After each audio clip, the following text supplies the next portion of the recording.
So one of the more exciting subjects I have found is the study of this seminal people, the Jews. Judaism, after all, maintains in part its tribal roots. It's one of the few religions, other than, let's say, Zoroastrianism, which is really a tribal religion still. It's beyond faith and culture. It's based on ancestry. It's a blood religion. Many Jews say with no contradiction, I'm an atheist Jew or an agnostic Jew. No other religion can make that claim. Now, we've all heard the phrase, we are, regardless of race, 99.9% the same. That was the common refrain when the Human Genome Project, the crude map of it was revealed in the year 2000. President Clinton said it. Others repeated it. There are articles in the New York Times saying it. That's a meaningless statement. It's statistical mumbo-jumbo. First of all, we know now it's not 99.9%, but it's actually 99.7%. But even more important, that 0.3% is the difference between men and women. It's the difference between why you're short and why you're tall. It's the difference between the color of one's skin. It's the difference between why 494 of the top 500 times in the 100 meters are won by people of West African ancestry, and whites, Asians and East African Kenyans are terrible at the 100 meters. That's not because of culture. It's not because of the food that they eat. It's because of how genetics has shaped our ancestry.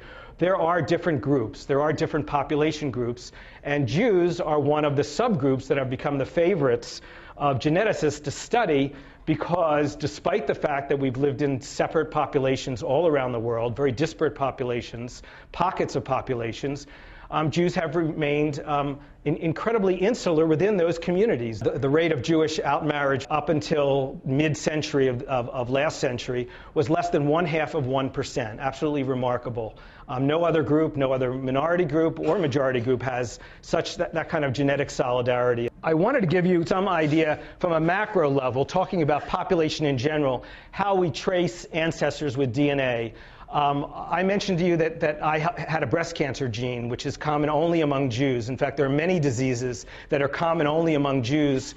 The breast cancer genes are found in what are called the autosomal DNA. And the autosomal DNA is very difficult to find because it's so scattered throughout the human genome, and there's no real way to trace it. When a few years from now, maybe even a decade or two from now, we'll be much, much better, and we'll have the genetic equipment and the mathematical equations to do analysis of human beings by taking their entire human genome and understand what our genetic heritage is that make up who we are. As of now, we can only track just 2 lines of our DNA, 2 lines of millions of lines of DNA that make up who we are. One is the Y chromosomal DNA, which is passed down intact in men, and the other is mitochondrial DNA that is passed down from woman to woman. We all have mitochondrial DNA. It's in every single cell, but men do not pass it on to our offspring. It's only passed on from woman to woman.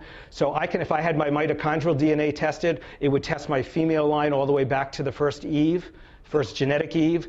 But if my daughter wanted it tested, she would not be able to track my family's maternal DNA. So the maternal DNA in mitochondria is only passed down from woman to woman. The male DNA Y is passed down from men to men. And this gives you an idea of the kind of tests that are done. Most of the testing that you will see at Family Tree DNA and elsewhere is mitochondrial DNA and Y chromosomal DNA.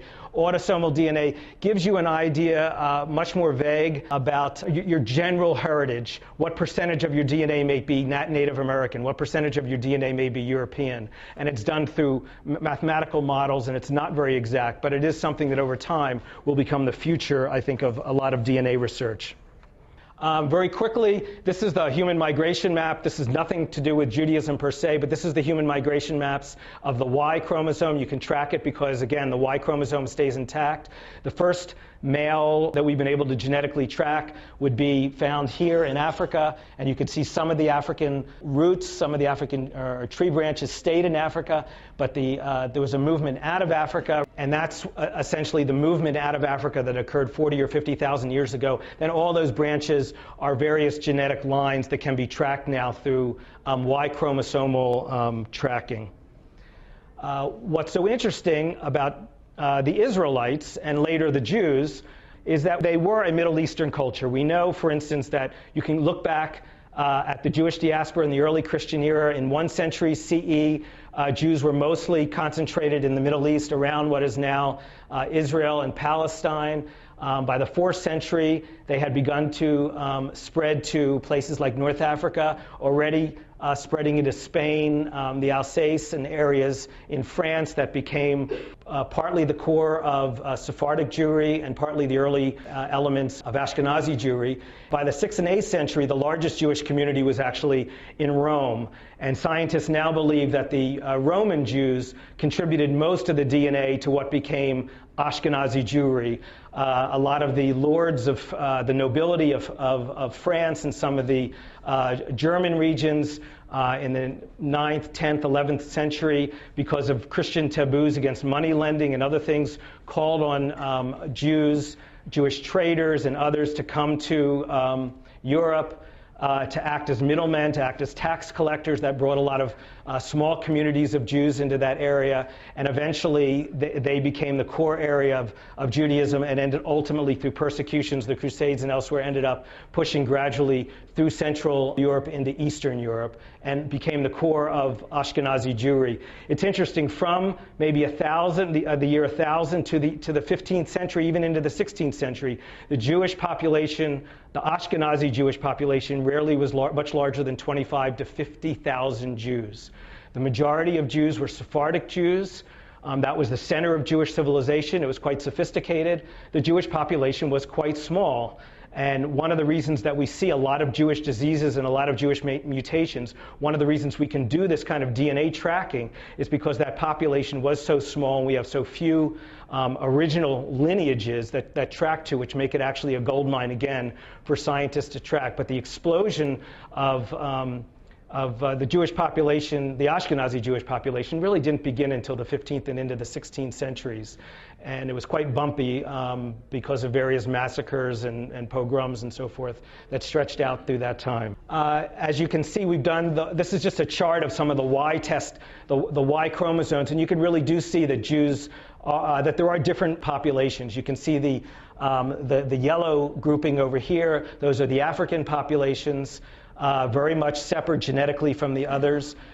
You can see the little circle down where it says EGY, Egypt, Tunisia, Ethiopia. They represent a very coherent genetic group. You can see Ashkenazis, which is right, that kind of pinkish orange one, or right on the line on the right side.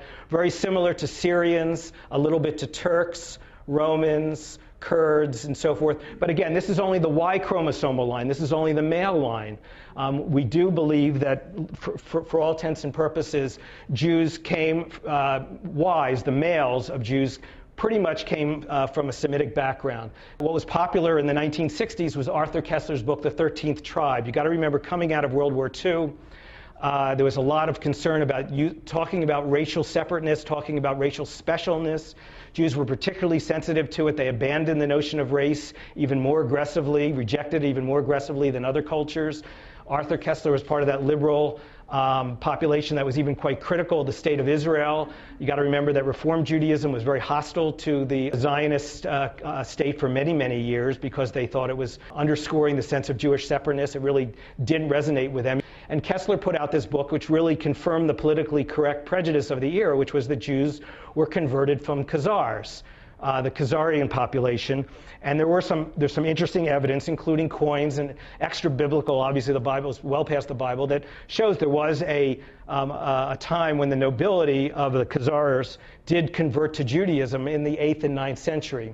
But the general belief by Koestler that he was pushing was that everybody in the kingdom converted, which is in fact not true. This is Khazari in the 7th and 10th centuries, and like I said, it was the Jewish population. Probably there were some seminal Jews that had come up from the Middle East. There were also Jews that had come up from Rome and ultimately moved through and pushed over to the Khazarian Empire when some of the Mongols and other tribes were very active in Europe. But the Khazarian conversion was very much limited to the nobility. And in fact, we now have some DNA testing which confirms that, although how many people here know what a Kohanim is, know the whole story of the Kohanim? Okay, so you're familiar with the Jewish priesthood, which we will talk about. So you know there's also Levites, the junior priests, I like to call them. The Levites actually have a very high percentage of Khazarian genes. It ends up, one of the speculations, and it's pretty informed speculations, Karl Skoretsky, who was very involved in the Kohanim research, is one of the believers in this theory. The Khazarians couldn't buy their way into the Jewish priesthood, which they would love to have done, because they were noble. They thought they should rightly be Jewish priests, shouldn't they? They couldn't do that, but they could buy themselves into the Levite priesthood. So there's a belief that many of the Khazarian nobles who did convert became Levites, and that's one of the reasons that there's such a high, odd percentage of Khazarian DNA ancestry in Levites, but not found in other Jewish populations. So there clearly is a component of Khazarian Jewry, but it's quite small, 5 to 10%, and it clearly doesn't fit the Kessler kind of Jew-hating, I hate to put it in those terms, but that's really what it was, Jew-denying model that suggests that we are not descendants from Jews from the Middle East. And of course, that was in the political context of feeling guilty about the Jews, European Jews going to Israel and competing with Palestinians and others over the issue of the right of return. So ultimately, Jews developed into 3 major genetic groupings.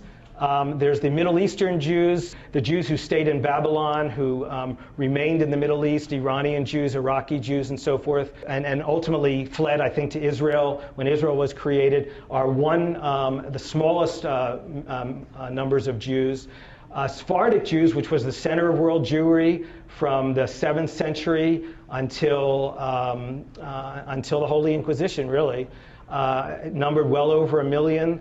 You have some very, very well-known Jews from that period, Jewish intellectuals, and there was an era in the 11th and 12th centuries called the Ornament of History, when Jews, Muslims, and Christians actually got along very, very well, relatively speaking. And then there's the Ashkenazi Jews, represented quite small, went through a number of what are called genetic bottlenecks, where their population maybe went from 25 to 100,000, then shrunk during the Crusades or the various massacres back down to 20,000. And it's during that period that the core of Jewish ancestry was formed. As for the female DNA, this is interesting. I have a startling statement to make, which may be that none of you here who are Ashkenazi Jews may be, under the laws of Israel, Jewish. That is true by DNA, and this is going to present some fascinating theological problems. The reality of it is that most of female DNA that they've done testing of traces back to European populations. Whether they were pagan or Christian, it's not clear, but they almost certainly were not Semitic. There is a sizable percentage of DNA on the female side that does trace back to the Middle East, but the majority of it traces back to Europe and seems to indicate that the pattern of Jewish communities, Ashkenazi Jewish communities, was traders or middlemen, nobility aides, whatever, either brought up by the aristocracy or who wandered there because there was a sense of opportunity during brief periods of openness, and they took on local wives. Now, if they went through a formal conversion process, and that's your genetic line, you are Jewish under Israeli law. If they didn't, if they just took a local woman as their wife, and that local woman was pagan or Christian, they didn't go through a formal conversion process, if the rabbis of Israel find out about it, you have a little bit of a problem. The reality of it is that most of us today who are Ashkenazi are probably the descendant of a Semitic Jewish male and either a convert or a Christian or pagan who didn't convert, but quickly was assimilated into the small but soon growing Jewish community, raised their children as Jews, but if you ultimately trace it back, they're not so Jewish. So interesting about the Kohanim, it's provided a way to look at the whole question of the lost tribes. One of the things I explore on again in the larger level of Jewish ancestry is the issue of are there lost tribes? We hear lots of stories about groups in India, groups in the Urals, the Ethiopians, and so forth. The key to understanding this, and one of the great and most fascinating discoveries, relates to the Kohanim. But for those of you who are not conversant with the story of the Kohanim, about 15 years ago, Karl Skoretsky, then a Toronto nephrologist who since relocated to Haifa and runs the genetic and nephrology program at Technion, got a flash one day when he's Sephardic, got a flash when another Jew stood up to give the Birkas Kohanim at his synagogue. And he said, you know something, if it's really true that we can track through the Y chromosome, then this guy and I, we both say by our oral tradition that we're descendants of Aaron, or maybe a Zadokite, because this is very unclear by the Bible. Zadokites also might be a separate line of the Kohanim, but clearly a Jewish priesthood line that goes back theoretically to the time of Aaron, at least to the time of Moses and Aaron, if in fact their stories are not apocryphal and they did live. He says we should be able to test this genetically. And he put together this project, and they took the Y chromosome tests of many people who proclaimed that they were Kohanim by oral tradition, and they found out about 55% of them shared a genetic mutation that traced back to the time when, if Aaron lived, he would have lived.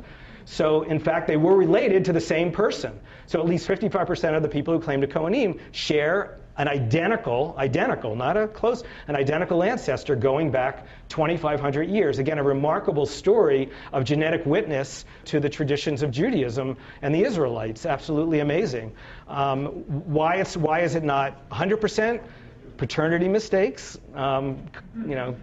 referred to as affairs, perhaps, in other ways. Or also the fact that there might be multiple lines, the Zadokite line that I referred to, and during certain periods in Jewish history, during the Hellenic period, for instance, there was some ways to kind of wheedle your way into the Kohanim that ultimately was clamped down upon after that. So as I mentioned, it's really been interesting in using that kind of research along with regular DNA research, to go after the quest of the lost tribes. So I'll just mention a couple of things. One thing I like to talk about is anthropologists. Anthropologists think they know what they're talking about. Genetics has really changed the equation about you can fool an anthropologist sometimes, but you can't fool the genes. So there was a time, for instance, back in the late 1980s, you might remember, I think it was called Operation Exodus, when the Ethiopians were rescued and brought to Israel because they claimed that they have Jewish ancestry and that they're genetically Jews and so forth. They've done enough genetic testing now to, at very least, put a huge question mark, very, very big, to suggest that they probably are not genetic Jews that trace back to the Middle East. They are probably converts from the 5th and 6th century during a time when the Ethiopian government was very, very sympathetic to Judaism and embraced it, and it ultimately spread through the culture. They've done some Y testing, they've done some female DNA testing. Some more definitive studies will be out in the next couple of years. But right now it seems like, yes, they are Jews, but they are Jews because they took on the culture. They never went through a formal conversion process, probably no less Jewish than most of us here because of our ancestry back to the early medieval times, but they are not genetic Jews like on the Y chromosomal side, the male side, that stretches all the way back to the Middle East. But what about another tribe called the Lemba? Here's a Lemba, and the Lemba had the same tradition as the Ethiopians. Many of them claimed they were of Jewish ancestry. A lot of them claimed that they were of Jewish ancestry, but they were practicing Christians. But they still had Jewish rituals, and they all talked about it. And anthropologists, who you saw easily fooled, used to say, very liberal in their own minds, but they'd say very patronizingly, oh, these Lemba probably conflated their folkloric history with a Jewish colonialist, or maybe a Christian evangelical who believes in some of the lost tribes myths, and they absorbed it into their own culture. And they can't really be Jewish. And they were very condescending about that. Even Stephen Jones, a very famous geneticist from the UK who did a PBS special on this in 1997, 1998, mocked the idea that they could be genetically Jewish. Well, it happens to be this man here is not only a Lemba, he is a Buba. A Buba is the priestly clan of the Lemba, and a clan that maintains its Jewishness and maintains its Jewish practices and thinks of itself as still very stridently and coherently Jewish, Well, one of the Tudor Parfit, who had been very instrumental in writing about the Ethiopian Jews, he's a Christian, an anthropologist, incredible man from England, very skeptical of the claims of the Lemba, paired together with geneticist Michael Hammer in Arizona, geneticist at the Genetic Anthropology Center in London, and he went and he took the DNA of the Buba, and not only did they show coeneme markers, more than 60 to 65% of Buba have the same coeneme marker that is found in a less of a percentage, 55% of American and European Jews. On the male line, the Buba are more coeneme, are more coherently and consistently Jewish than American Jews or European Jews. Absolutely remarkable. Again, on the female side, they married local women, which is why their skin is black. Their overall DNA, if they had autosomal tests, would probably be about 98% black. But on that one line that we can trace right now, the Y chromosomal line, the surname line, which for some reason we give huge import to, even though it's just a tiny strand of our DNA, it creates our identity, even though, again, the autosomal line, the huge amount of their DNA is almost all African. But on the male line, the Bubas are almost certainly descended of the Semites. Tudor Parfit then went and reconstructed the history with the clues that he now had, and found out that they had probably, a group of Israelites, Jews, had left Israel in the first, somewhere around the time of Jesus, the first century, came over, settled in Yemen, established a city there called Senna. He went and did genetic testing of kids there, and it was amazing evidence, and showed the DNA trail that led down to the coast. They landed probably near Zanzibar Island, not far off the coast of Tanzania, went down, and what's so interesting here, you see down there where it says the Great Zimbabwe, right on the, what is in Zimbabwe? How many of you are familiar with the Great Zimbabwe is? The Great Zimbabwe is the only architectural marvel in Africa that really shows any kind of sophistication or understanding of literally how what was going to be the future in building. There are really no examples of it. Almost every other culture has one, and is literally the pride and joy of Black Africa, and is the reason Zimbabwe, the name of the country, was named after the Great Zimbabwe. And it's considered, when they talk about the great African cultures, they talk about the Great Zimbabwe. I hate to tell Zimbabweans, but the Great Zimbabwe was almost certainly built by Jews. This has been confirmed and discussed. It's obviously very controversial, but on the male side, again, their overall DNA was quite black by then, because we're talking probably 13th, 14th centuries. But on the male line, they were built by people who were higher. I know all of you are asking, so are there more doctors and lawyers who are Lemba? I mean, what's the sign that they're Jewish? That actually is somewhat true. They are considered a bit of an elite group within the Black African culture. But these are obviously very controversial and very touchy kinds of things, with doses of speculation built in. But these are the kind of questions that are being asked by geneticists today to try to reconstruct genetic and genealogical history. This is the MTDA human migration chart, and the reason I put this is because when you look at the deep history of many kinds of societies, you really have to look at the mtDNA, because Y chromosomal DNA obviously cannot survive for a long time. So when you're really looking at deep history, almost all of it involves looking at your mtDNA. But I think one of the points I want to bring home on this is the impact that discovering Israelite ancestry is having on various people. I think one of the most interesting stories that I came across was the story of a priest in Albuquerque, a guy named William Sanchez. This is in around 2002. Bennett's service had only been in existence for a couple of years. And William Sanchez saw a story on PBS about sending in your DNA for testing.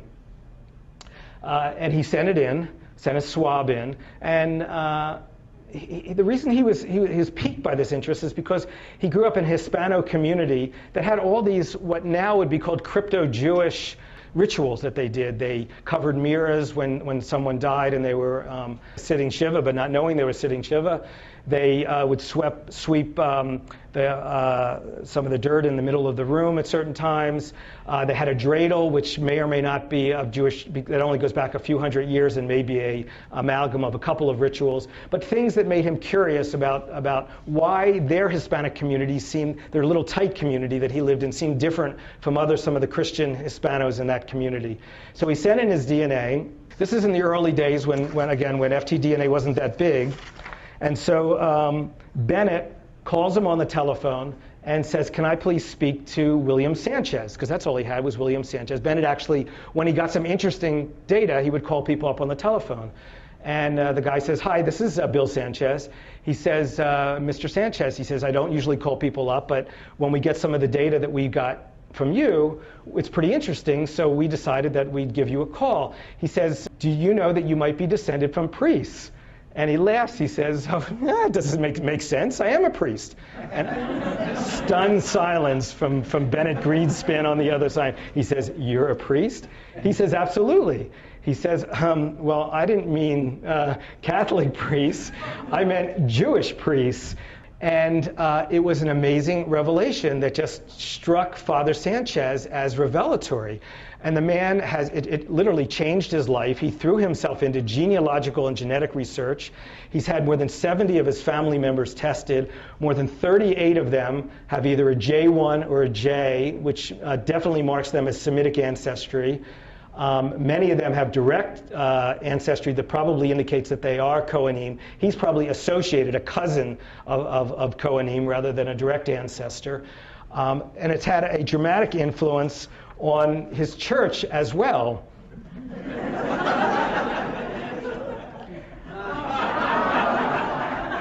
Hundreds of members of that church now wear this.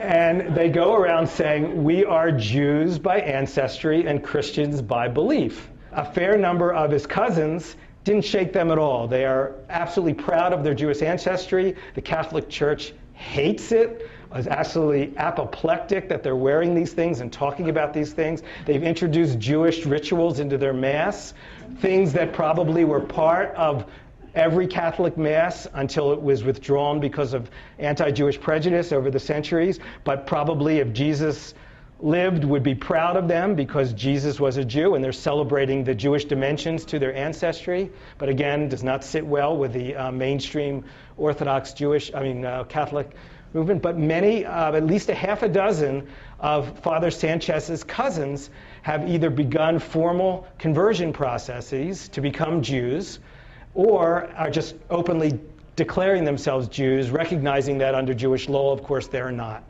And this is absolutely startling, again, when you come down to the fact that if you did their autosomal DNA, probably their Jewishness probably represents 20% of their DNA. Their Jewish ancestry, their Semitic ancestry, 80% of it is probably a combination of Christians who they've married over the years, and the fact that on the maternal side, remember we talked about how Jewish traders and others in the early medieval period took on pagan or Christian wives. Well, most of the Jews who came over as a result of the Holy Inquisition, some of them who had converted to Christianity and some of them who founded crypto-Jewish communities in Mexico and elsewhere, ultimately married Native Americans, almost all. And so his actual ancestry on the female side is Native American. So again, his autosomal ancestry, his overall ancestry is